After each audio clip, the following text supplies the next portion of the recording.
Welcome to Ubaid's learning school. आज हम पढ़ेंगे क्लास 9 चैप्टर 6 अलजेब्राइक मैनिपुलेशन की exercise 6.1। So without further ado let's jump right in. Exercise 6.1 का question number 4 start करते हैं। Find the LCM of the following expressions. तो इससे पहले हमने एचसीएफ फाइंड किया था, अब एलसीएम फाइंड करना है। तो इसका फर्स्ट पार्ट देखते हैं। ये दो इक्वेशन हमारे पास गिवन है, तो दो टर्म्स देखते हैं इनके एलसीएम कैसे फाइंड करते हैं।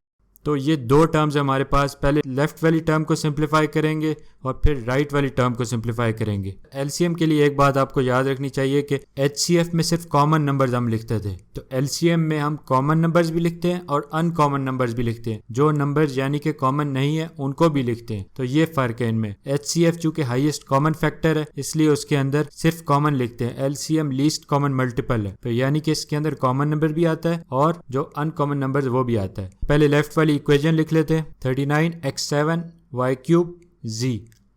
अब देखें 39 के फैक्टर्स लिख लेते हैं। तो 39 के फैक्टर्स क्या आते हैं? 13 into 3, 13 3s are 39 होता है, तो 13 into 3 और x7 y³ और z उसी तरह आ जाएगा। अब इसकी सिंपलेस्ट फॉर्म आ गई है। सेकेंड इक्वेशन की सिंपलर फॉर्म लिखते हैं, 91x5 y6 z7 is equal to, अब 91 को हम 13 से इसलिए डिवाइड करेंगे क्योंकि ऊपर वाली इक्वेशन में हमारे पास 13 है। तो हम देखते हैं कि चूंकि फर्स्ट इक्वेशन में हमारे पास 13 आ रहा है, तो 91 को 13 से डिवाइड करके हम देखते हैं कि 91 13 के टेबल में आता है कि नहीं, ताकि 13 इसमें कॉमन आ जाए। ये आपने हमेशा याद रखना है। पिछली टर्म्स जो भी रिपीट हो रही हो या बिगर टर्म्स जो आ रही हो, उससे पहले आपने जरूर डिवाइड करना है, एचसीएफ फाइंड करना हो या एलसीएम। तो 91 13 से डिवाइड करके देखते हैं। यस, डिवाइड हो रहा है। 13 into 7 इज इक्वल टू 91। तो 91 के फैक्टर्स आ गए 13 into 7 और बाकी तीन वेरिएबल्स उसी तरह लिख लेंगे। 13 से हमने इसीलिए डिवाइड किया है क्योंकि पिछली टर्म में 13 आ रहा था, वरना हमने नहीं डिवाइड करना था, वरना हमें कैसे पता चलता। तो चलिए अब इन दोनों की सिंपलेस्ट फॉर्म आ गई है, अब एलसीएम फाइंड करना है। तो एलसीएम आपको पता है कॉमन और अनकॉमन दोनों को लिखते हैं। तो सबसे पहले इन दोनों टर्म्स में देखें कॉमन क्या आ रहा है। नंबर्स में देखें 13 इन दोनों में कॉमन है, तो जो कॉमन है तो उसको सबसे पहले लिख देते हैं एक दफ़ा, तो 13 को एक दफ़ा लिख लेंगे। अब देखते हैं अनकॉमन टर्म्स कौन सी है। देखें उसके अलावा अनकॉमन टर्म्स ये है 3 और 7, इनको अलग अलग लिखेंगे क्योंकि ये कॉमन नहीं है। तो 3 और 7 को लिख लेते हैं। अब वेरिएबल्स की बारी आई। अब देखें ऊपर x7 है, नीचे x5 है, तो जब भी एलसीएम लेना हो तो बिगर टर्म उसकी एलसीएम होती है। एचसीएफ स्मॉलर टर्म होती है। अगर एचसीएफ लेते तो ये x5 होता, लेकिन एलसीएम x7 होगा क्योंकि एलसीएम के अंदर उसका कॉमन भी आता है प्लस 2x वो हैं जो x7 के अंदर एक्स्ट्रा है, तो x7 इसका एलसीएम आएगा। इसी तरह y के अंदर देखें, ऊपर y³ है, नीचे y6 है, तो इसका एलसीएम y6 आएगा क्योंकि बिगर टर्म हमेशा एलसीएम होती है, तो y6 आ गया। इसी तरह z और z7 के अंदर जो एलसीएम आएगा वो बिगर टर्म कौन सी है? z7, तो वो एलसीएम आएगा। तो ये आपने जरूर याद रखना है। एचसीएफ में स्मॉलर टर्म होती है जो कॉमन, और एलसीएम में बिगर टर्म। तो ये हमारे पास एलसीएम आ गया। अब इसको सॉल्व कर लेते हैं। अब मल्टीप्लाई करते हैं, 13 into 3 into 7, इनको मल्टीप्लाई करते हैं। इनका क्या प्रोडक्ट आ रहा है? 273, तो 273 लिख लेंगे। अब वेरिएबल्स उसी तरह आ जाएंगे, x7 y6 और z7, और ये हमारा एलसीएम आ गया।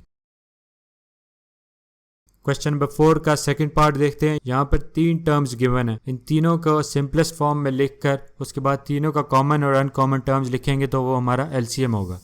तो चलिए देखते हैं। पहले लेफ्ट साइड पे फर्स्ट टर्म है, पहले इस फर्स्ट टर्म को पूरा लिख लेते हैं। अब इसमें जो 102 है इसके फैक्टर्स लिख लेते हैं, 2 into 51, तो 102 के फैक्टर्स हैं, 251s are 102। बाकी वेरिएबल्स उसी तरह आ जाएंगे, x y² z is equal to 51 को हम फर्दर फैक्टराइज कर सकते हैं, तो 2 लिखते हैं मल्टीप्लाई बाय 51 को हम 2 से डिवाइड नहीं होता हमें पता है, फिर ये 3 से डिवाइड करके देखते हैं 51 को। यस 51 3 से डिवाइड हो रहा है, 3 इंटू 17 इज इक्वल टू 51। 51 के फैक्टर्स लिख लेंगे 17 इंटू 3, तो बाकी वेरिएबल्स उसी तरह आ जाएंगे, एक्स वाई स्क्वायर जी। अब सेकेंड इक्वेशन देखते हैं, उसको सॉल्व करते हैं। ये वाली 85 एक्स स्क्वायर वाई जी, इसको पहले पूरा लिख लेते हैं, इज इक्वल टू 85 5 के टेबल में हमें पता आता है, तो उससे डिवाइड करके देखते हैं। 5 17 आर 85, 5 और 17 आगे फैक्टर्स, और वेरिएबल्स उसी तरह आ जाएंगे उसके, एक्स स्क्वायर वाई एंड जी। अब लास्ट टर्म जो थर्ड टर्म है उसको लिख लेते हैं, 187 एक्स वाई जी स्क्वायर।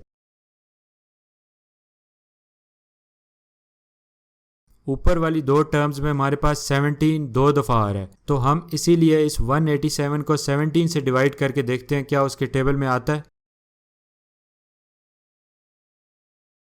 यस 17 इंटू 11 187, तो 187 के फैक्टर्स आ गए 17 इंटू 11, और वेरिएबल्स उसी तरह आ जाएंगे, एक्स वाई जी स्क्वायर। याद रखें 17 से हमने इसलिए डिवाइड किया है क्योंकि ऊपर दो दफ़ा 17 आ रहा था, तो जो भी नंबर ऊपर रिपीट हो रहा हो या आ रहा हो उससे आपने ज़रूर डिवाइड करना है, अक्सर उसी से मल्टीप्लाई हो रहा होता है और वो उसका फैक्टर होता है। तो ये फर्स्ट की सिंपलेस्ट फॉर्म है और ये वाली सेकंड की सिंपलेस्ट फॉर्म है, और ये हमारे पास थर्ड टर्म की सिंपलेस्ट फॉर्म है। अब एलसीएम निकाल लेते हैं इनका। तो देखें पहले कॉमन टर्म्स कौन सी है तीनों में, पहले कॉमन टर्म देखनी है। 17 यहाँ भी आ रहा है, यहाँ भी आ रहा है और यहाँ पर भी है, तो 17 कॉमन है, तो 17 को एक दफ़ा लिख लेंगे। अब अनकॉमन टर्म्स देखते हैं। अब नंबर्स जो अनकॉमन है, 2 ये कहीं पर भी नहीं है, 3 भी कहीं पर भी नहीं है, 5 और 11 ये सारे नंबर्स इंडिविजुअली लिख लेंगे अलग अलग, multiply by 2 multiply by 3 multiply by 5 और 11। अब वेरिएबल्स की बारी है, यहाँ पर x है, यहाँ पर एक्स स्क्वायर और x, तो तीनों में एक x तो कॉमन है, तो पहले कॉमन वाला x एक दफ़ा लिख लेते हैं क्योंकि वो कॉमन है तीनों में, तो मल्टीप्लाई करते हैं x के साथ। उसके अलावा एक x और है जो x स्क्वायर के अंदर है, इस x स्क्वायर के अंदर एक एक्स्ट्रा x भी है, वो भी लिखते होते हैं एलसीएम में, तो एलसीएम में असल में बिगर टर्म लिखते होते हैं, तो एक x और है। ये सिर्फ समझाने के लिए मैं अलग अलग लिख रहा हूँ, वरना आप डायरेक्ट x स्क्वायर लिख लेते। इसी तरह y स्क्वायर, y और y, इन तीनों में एक y तो तीनों में कॉमन है, एक y तो सीधा साधा लिख लेंगे कॉमन वाला।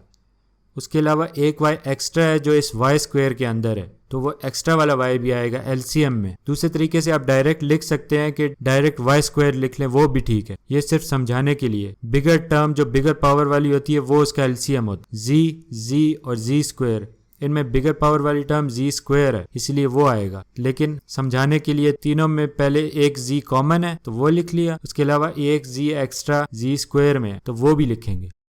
ये सिर्फ समझाने के लिए आप direct x square, y square और जी स्क्वायर लिख लेते हैं क्योंकि तीनों में स्क्वायर वाली जो टर्म्स है वो बिगर है, जो बिगर टर्म होती है वो एलसीएम होता है। 17 इंटू 2 इंटू 3 इंटू 5 इंटू 11, 17 2 3 5 11।